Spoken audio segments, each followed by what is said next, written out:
Golfers, welcome back to the channel. In today's video we're going to talk about 3 tips that you can explore that's going to help you improve your bunker play and also your pitching, and it's going to develop a sense of club face awareness. It's going to help you hit the ball where you intend to and where you're able. So stage number 1 we're going to talk about is a basic pitching issue I see on a daily basis, and it is what the club face is doing in the backswing and how that's making you compensate on the downswing and into the follow through to try and recreate a different position and also add loft. So the biggest thing I see to start off with is step number 1 is getting the ball position located in the right position that's going to give you the best possible chance of making a really good shot. First thing we need to establish is moving the ball position a little bit further forward. So if you think about the middle of your sternum, we want the ball position just to be in the middle of the sternum.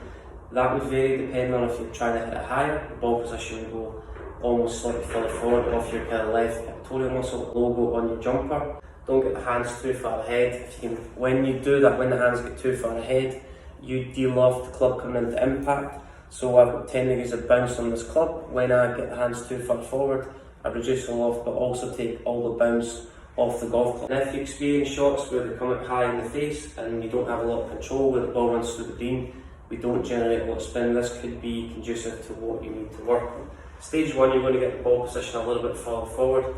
So middle of the sternum is a good baseline. If you want to hit it slightly higher, you move the ball position a little bit further forward.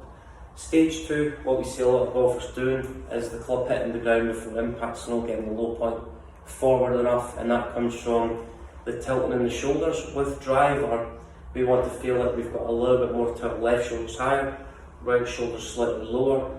We see a lot of golfers who struggle with low point control, where the club hits the ground before impact. Too many golfers with spine tilt away from the target, so left hip gets too high, right shoulder drops, and we've got this curve in the right side of the ribcage. So when we see golfers do that, what happens from there is all my body weight is located behind the golf ball, and you'll start to see this club head work up too quick. With too much tilt in our shoulders, you'll start to see the club head work lower to higher too quickly through impact, and the leading edge will start to rise. Because we've got a little bit more tilt behind the golf ball, your weight will sit into your right side.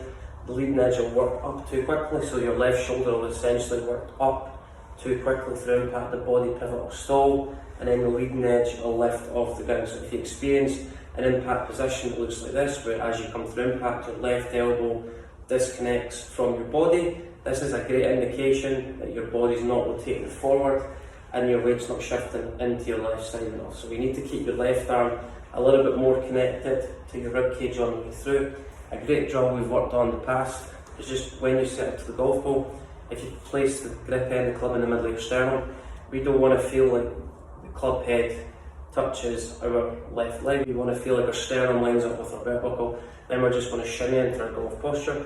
At our dress it, feel like your left hip and left shoulder are slightly lower. That's going to push your weight into your left side, but it's going to cause your sternum to get ahead of the golf ball. So sternum ahead of the golf ball is going to allow you to keep your weight into your left side, and that's just going to allow you to kind of pivot around your left leg. So as you swing a club back, it's a gentle rocking in the chest on the way back, and a gentle rocking on the chest on the way through. Your left elbow comes to impact. Your left elbow has to feel like it stays much more connected to the left side of your ribcage. So both elbows stay pretty much connected to your ribcage. A great way to set up to that is both elbows into your ribcage. The chest is the engine, that's what controls the arms, so keep your elbows to the side of your ribcage. All you're going to do from here is you're going to think about rotating your right shoulder behind you in the backswing gently, and as you come through, you're going to gently rotate the chest towards the target. So a gentle rocking the chest back the way, a gentle rocking the chest forward, keeping your elbows nice and close to your body. So right shoulder's going to work back in the backswing, left shoulder's going to work up and back in the downswing. That's going to allow the chest to face the target, but it's also going to promote a little bit more of a consistent strike that you can control, and it's going to move your low point slightly further forward. Biggest backswing issue we see with golfers who struggle pitching, I want you to think about the position of your left wrist. As I swing the club back, if my left wrist is relatively flat, depending on if I've got a neutral grip, the toe of the club is going to be pointing skyward, the club face in a relatively square position, club face matches the angle of my spine. With pitching, we want to add a little bit more loft. We want to release the club a little bit earlier to increase spin and also the trajectory of shot being a little bit higher. The biggest issue I do see on a regular basis with people that don't get the ball in the air enough, and the ball as it hits the green runs through the green too abruptly, is if you think with the left wrist goes down towards the ground too early. So the knuckles on your left hand get too much down towards the ground, so that left wrist goes down in a flexed and slightly bowed position. What you'll see from there, the knuckles go downwards towards the ground, and if I recreate that position, the club face gets severely closed, just gets too bowed. That causes the club face to get really closed, but it causes the club to arc slightly on the inside.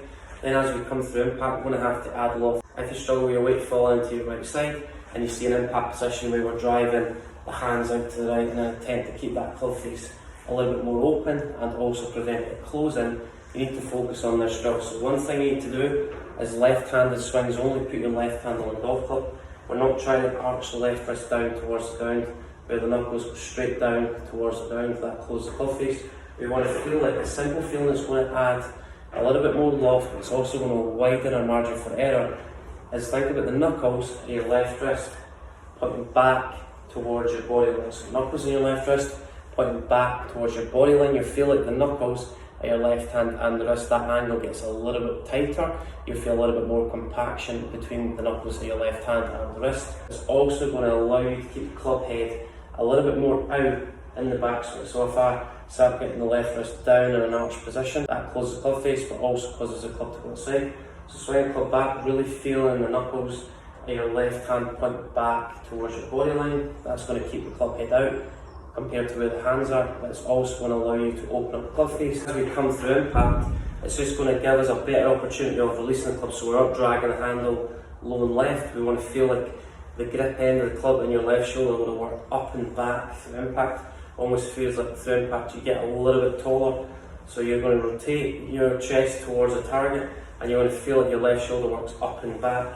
Almost feel like your legs lose a little bit of flex and they start to straighten through. 4 reasons why you struggle with pitching. Think about ball position, think about shoulder tilt, shoulders being a little bit more level, weight sitting more into your left side, club face really closed when you feel like you're adding a little bit more loft, so knuckles are pointing back towards your body line, club face nice and open. Then as we release the club, the grip end of the club's not working low and left. The grip end of the club almost feels like it works up and left. So your left hip is a good decoy, you're going to work the club up and left through impact. And a great way to facilitate that is think about your left elbow staying really close up to your left side of the ribcage and keep the connection, so keep the elbows in. Left shoulder working up and back, chest facing the target, keep your hands relatively close to your body. That's going to improve your probability of strike, but it's also going to keep the club face nice and open that everyone wants to achieve. Here's a great indoor drill that you can explore that's going to help you improve your impact position. So what we do see on a regular basis, if you think about the club head and the grip end of the club, how they line up at impact, many golfers who add too much loft, club head reaches the golf ball first, grip end, the club goes back, we add lots of loft, contact points lower in the face, low point falls back. Square the club face up to any apparatus, door frame. What you're going to do from here, you're going to go from address into impact. How does that look?